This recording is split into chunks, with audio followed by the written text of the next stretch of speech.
Hello,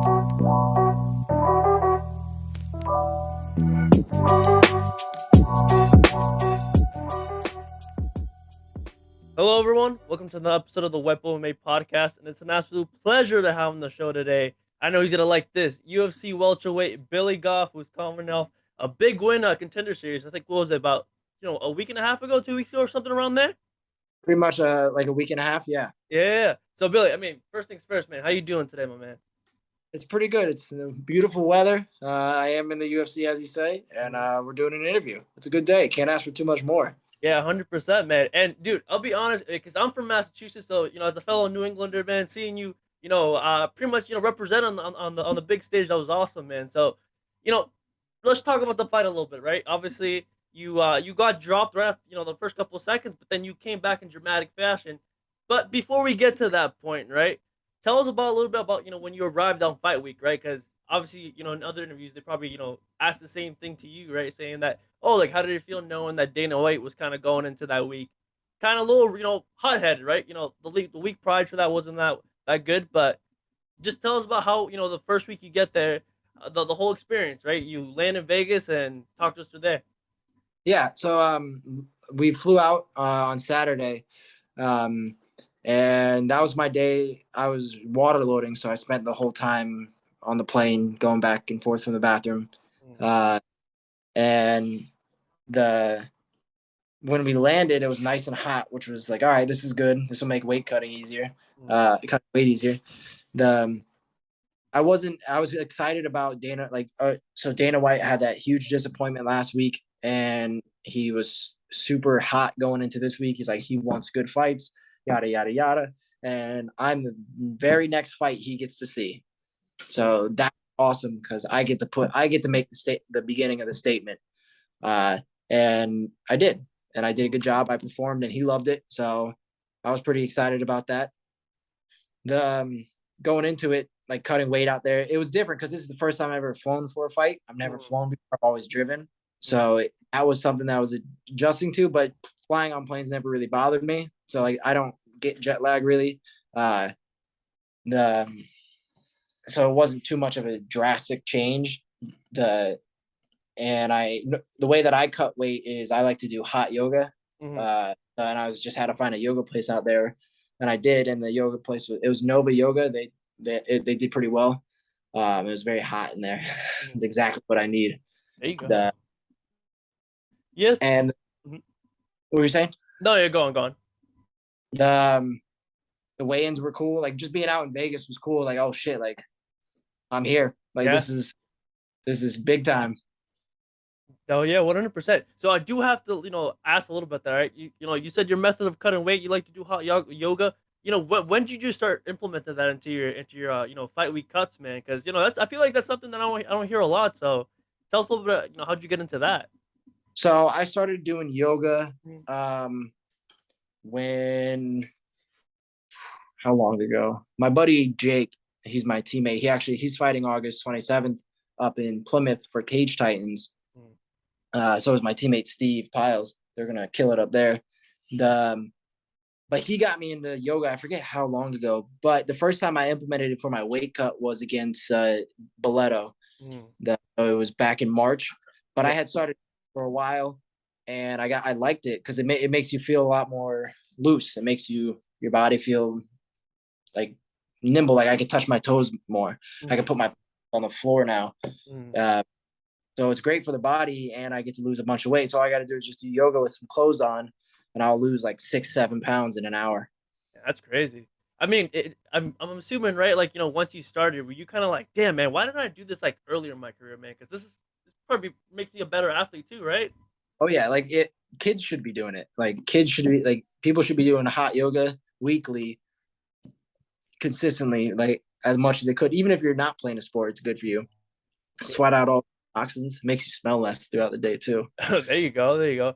I mean, I gotta start doing that too, man, because I like to train a little jiu-jitsu too, man, and I feel like I'm getting injured a little too much. I need to start stretching a little bit more. So there you go. I'm gonna start doing hot yoga now. So I'm gonna thank you for that one. Yeah, man. So yeah, just to bring it back to obviously the fight week, right? Obviously you get there. Tell us about fight day, right?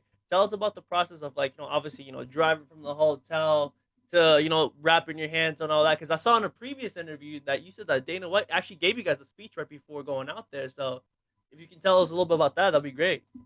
Yeah, so fight day was wake up. I woke.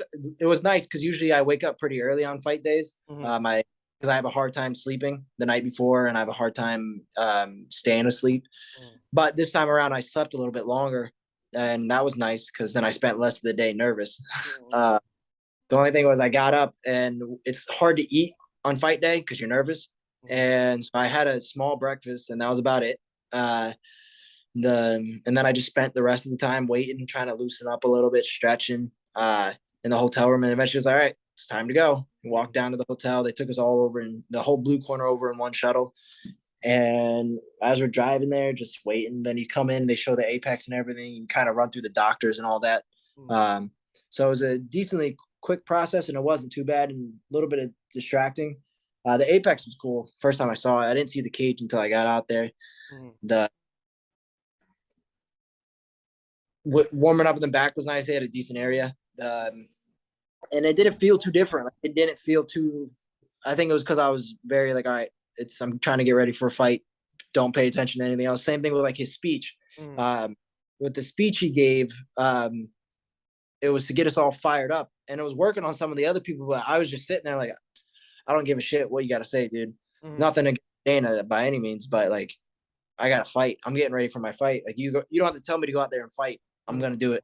Like, I don't go out there I'm not trying to wrestle somebody to a win, make it boring. I just go out there to fight.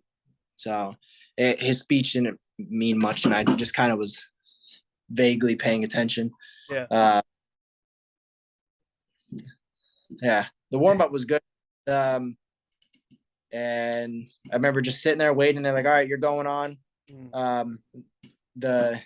It kind of like all of it really didn't hit me until afterwards. And then, which I think is a good thing. Yeah. No, yeah, 100%, dude. And like, actually, I just have to touch upon a little bit of something that you kind of said there too, right? Like, fight day, you're obviously, preparing. You can't really sleep that much and everything like that. But one thing that I actually saw in another interview that you did that was pretty interesting that I kind of wanted to ask a little bit more on is you said that you don't like to listen to music. You don't like to like kind of, do anything else to kind of keep your mind off the fight. You want your mind on the fight the day of fight day. So that's something that like a lot of fighters, usually don't do. They usually play video games, do something to just distract themselves from like the actual fight. So for you, man, like, what was the reason? What's the reasoning behind that, right? Because for some people, I can imagine it just probably makes them more nervous. But for you, does that just make you more focused? So I think it makes me more nervous throughout the day. But it gets easier because the thing is like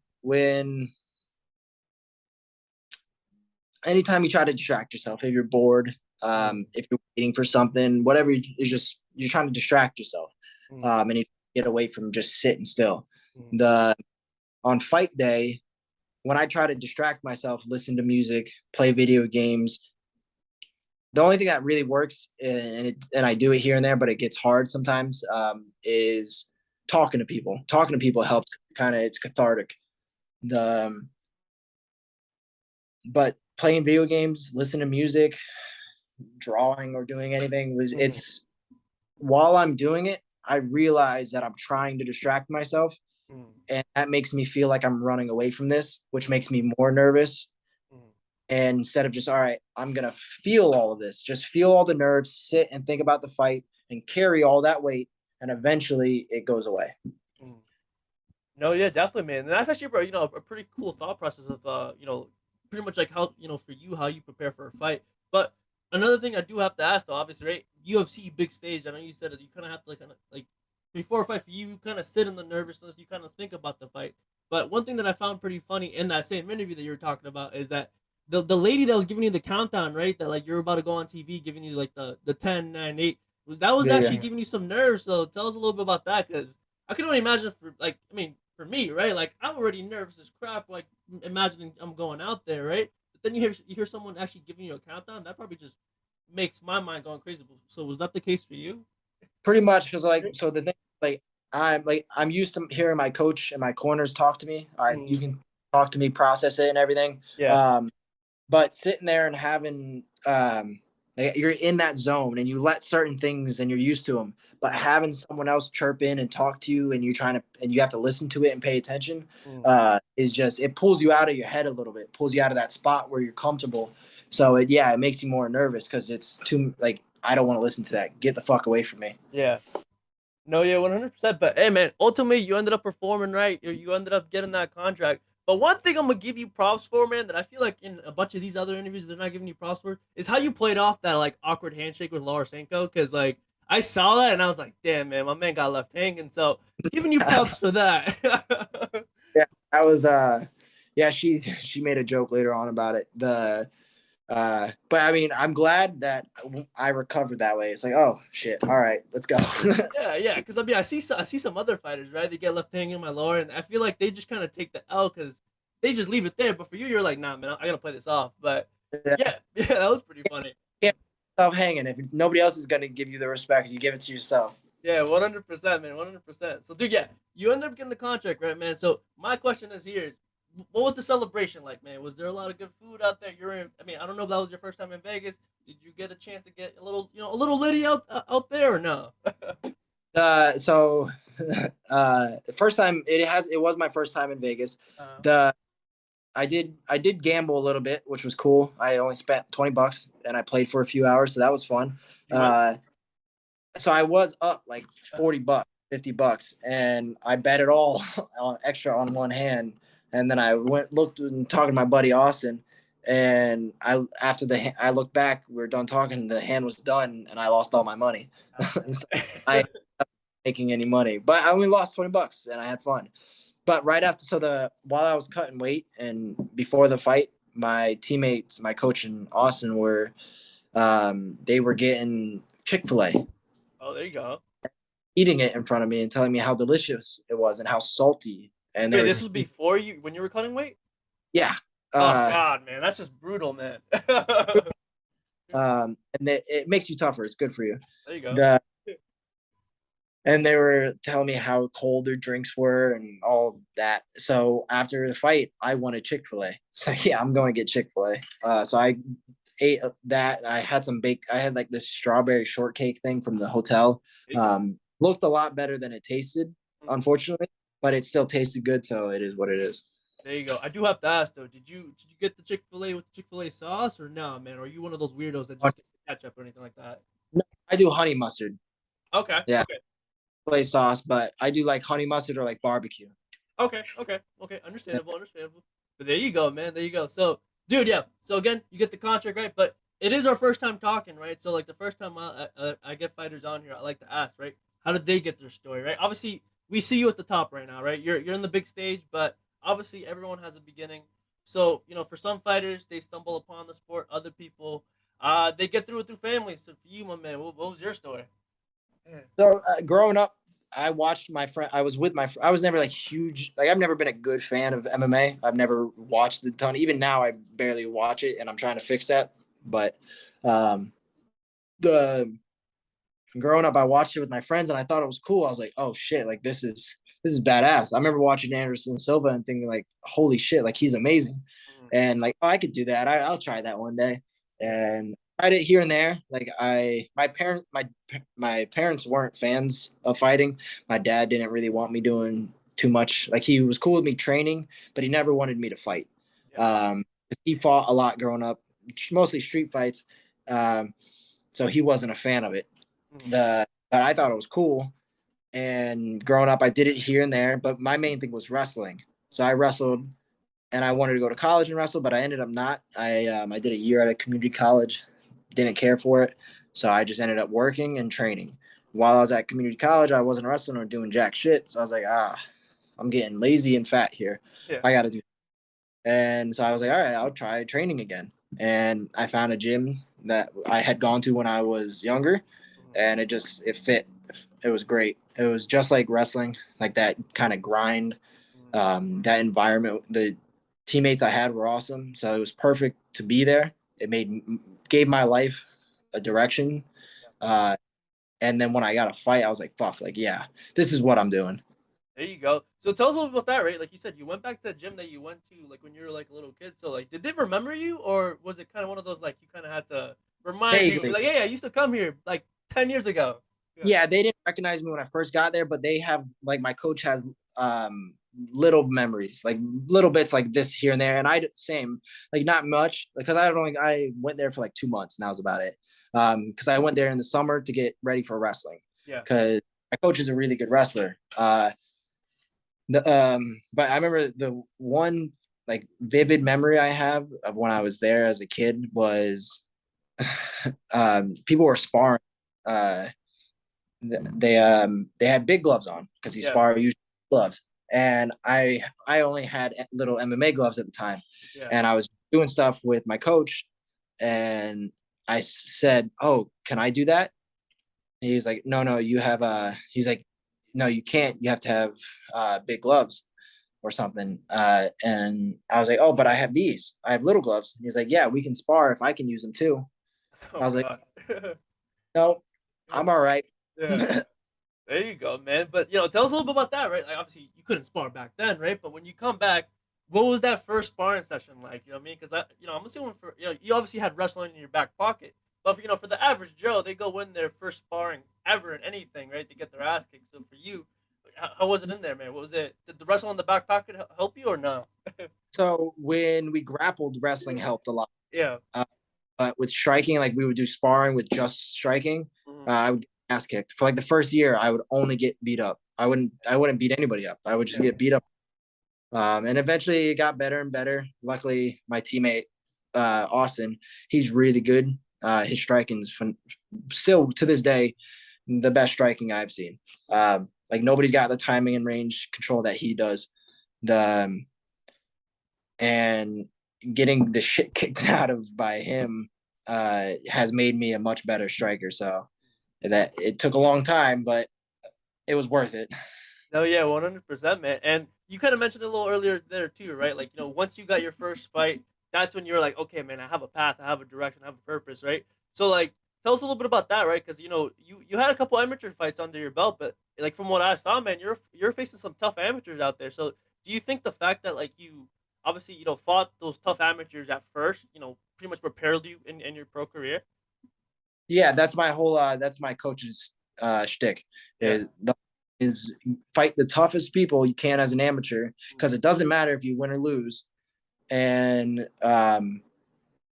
you'll when you turn pro, there's never going to be anything you haven't seen before. You're Mm-hmm. going to be 100% ready for anything that comes at you as a pro because you fought the toughest dudes as an amateur.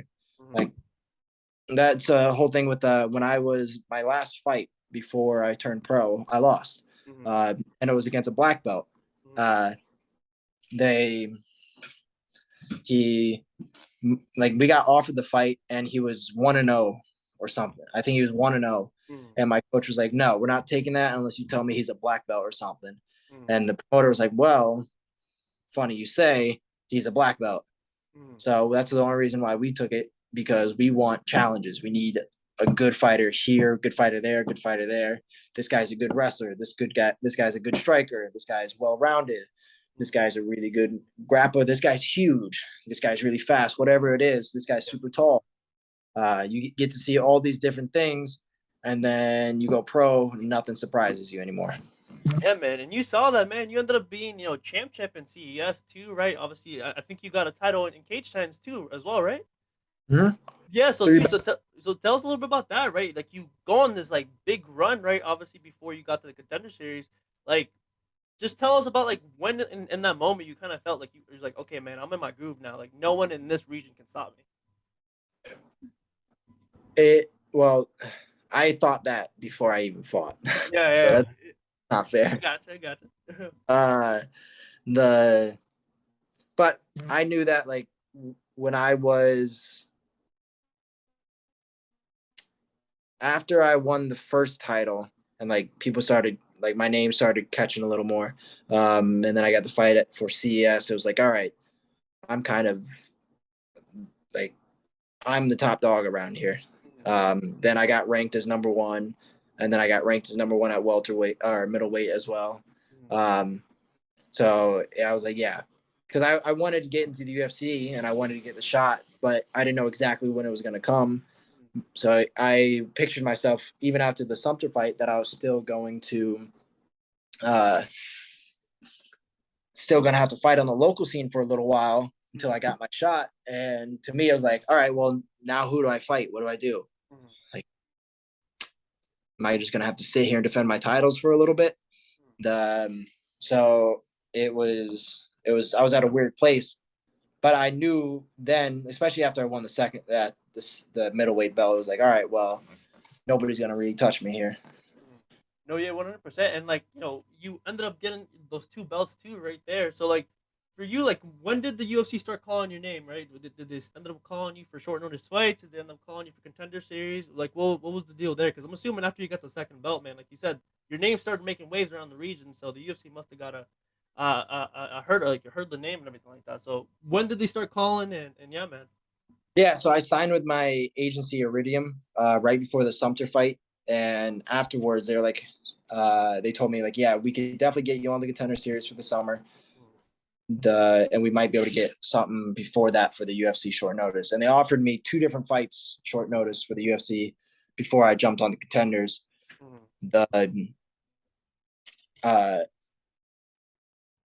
My coach wasn't a fan of the fights they offered, so we stuck with what they offered for the Contender Series, and we knew who we were fighting on the Contender Series back in May. So so it's been a long. I knew pretty confidently a while ago that I was getting in the UFC. No, yeah, 100%, man. And I'm assuming, right, once your name gets announced for Contender Series, did people start, people back home start like bothering you for tickets? Be like, hey, man, can you get me this ticket? I'm trying to go to Vegas too. I'm trying to watch. Was that the case for you, or? So yes, there was a ton of people asking me like, how do we watch? How do we go? Yada yada yada. And I didn't. Well, not too many people because I didn't. I told a few people beforehand, but I didn't want until I announced it. I don't usually like to, just because I tell people they expect something, and now I don't have a fight. So you never know. So I wait. I usually tell a couple people that I want to know what's going on, and then it comes out and everybody else knows. But there was not too many tickets for sale, so there weren't any tickets for sale. Each fighter gets a certain amount of tickets to bring people, and that was it. Which I honestly didn't care for because now I have to choose someone to go. Yeah. Put me in that position where I'd rather just no one go. Yeah, no, you're 100%, man. But again, man, you ended up getting the contract. So let's talk about the future a little bit too, right? I'm gonna ask you the prototypical question every person's probably gonna ask you in the next couple of interviews you do is what's next, man? Do you think we might get a UFC Boston card, the MSG card? Like, what's next for Billy Goff? I don't know when the next Boston card is.